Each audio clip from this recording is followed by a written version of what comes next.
ทักทายสบายดีตอนเสาร์ทุกคนวันนี้เฮาสิให้มาเบิ่งบรรยากาศตอนประมาณตีห้าอยู่ในหมู่บ้านเตรียมตัวสิไปเฮ็ดภารกิจมันนี่เลยพาหนะคู่ใจของหัวหน้าเพิ่นสิพาไปนี่เตรียมตัวเพิ่นสิเฮาอดสวนเนาะครับมื้อนี้นะโดนเติบอยู่พร้อมแล้วก็ลุยบ้าน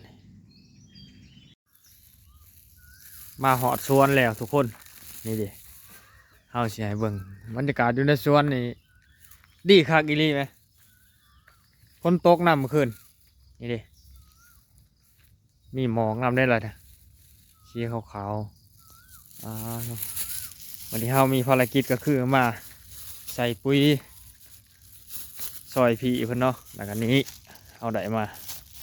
เอาสิมาดักตะข่ายก่อนนึกว่าใส่หม้องนี่แหละทุกคนมันชิมานวอลหรือประมาณถาเบิ่งในคลิปแล้วก็การใช้ปุ๋ยของหมู่เฮานี่เป็นแนวใดภารกิจของหมู่เฮามื้อนี้สิสำเร็จหรือบ่สำเร็จก็ถาเบิ่งติดตามให้แน่เด้อทุกคนเด้อนี่บรรยากาศดีคักไหมเย็นมีเสียงนกเสียงหยังห้องนำ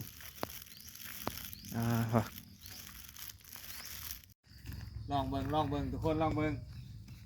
มันสิเป็นแนวใดเราสองคนมาต้องมานจะได้ก็ต้องได้เฮ้เหี้ยจกน้ำ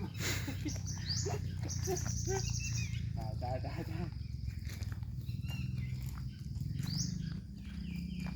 กลางมองแบบลงหนามไหมโตแล้วมั้งคิดแล้วจักโอ้มันเยอะทันนะมันยาววันไหนมองหนาถึงเราไปจ้าเคยถึงใหม่แล้ววะอย่ามันถึงมาอยู่ในหนังโอ้มันทันคิดว่ามันยาก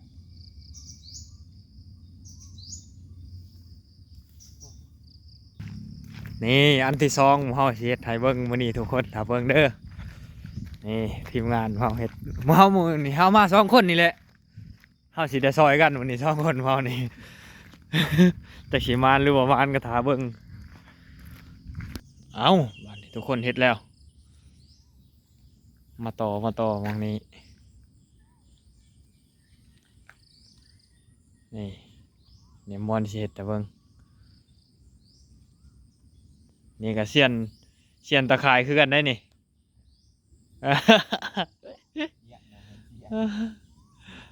ลองเบิ่งเอ้าป่านเขาเอิ้นกลางหม่องอีหลีอันนี้กลางอยู่เทิงบ่ได้กลางอยู่ลม ถือว่าอะไรนี่โหดจะเอียงต่ออีหยังแหมโอ้ยมันบ่ได้แล้วแหล้วน่ะโหดมันของกันข้างล่างนี่มันของกันตรงนี้ นี่มันจะแก้ได้วะล่ะพูดเอ้าตายบาดเลยมาแล้วทุกคนมาแล้วนี่เด้นี่ผลงานทางมือนี่อย่าพลาดเอาถุงก่อนเอาถุงก่อนถุงปฏิก่อนนี่อะไรมาแล้วทุกคน1 แต้มตรงกลางก็มี2 3นี่ห้าเสียบเขาเอิ้นป้ายังอันนี้เลยป้าตะเพียนเนาะป้าปากบ้านเฮาเนาะเฮ้ยเนาะนี่ดิทุกคนมานคักมันพินดะมีโยยออกมาในนี่เฮ้ยมันไข่ได้นี่เหรอวะฮะ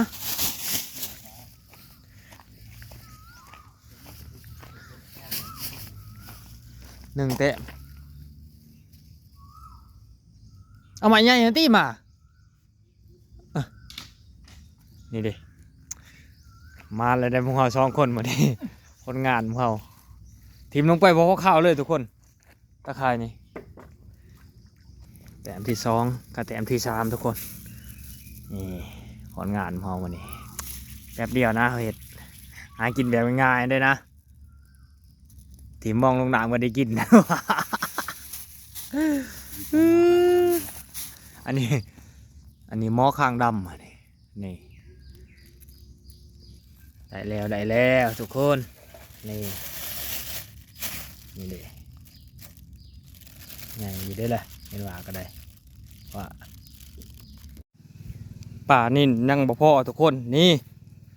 ให้เบิ่งมาถึงมองเดียวนี่เฮ็ดอัญญะเลยนี่หาแต้มพุ่นมานี่ สองคนพอบาทของเขาวันนี้โหเฮ็ดหาแต้มมีแต่ใหญ่ๆได้นี่อ๋อทุกขอปลดก่อนทุกคนจับเสือกันก่อน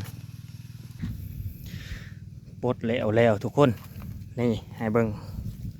ครึ่งกระคองอันนี้พุ่นมีแต่ตัวใหญ่โอ้ทุก5 ตัวปะครับ ตรงนู้นก็ไล่เหมือนกันปะแต่ว่าตัวใหญ่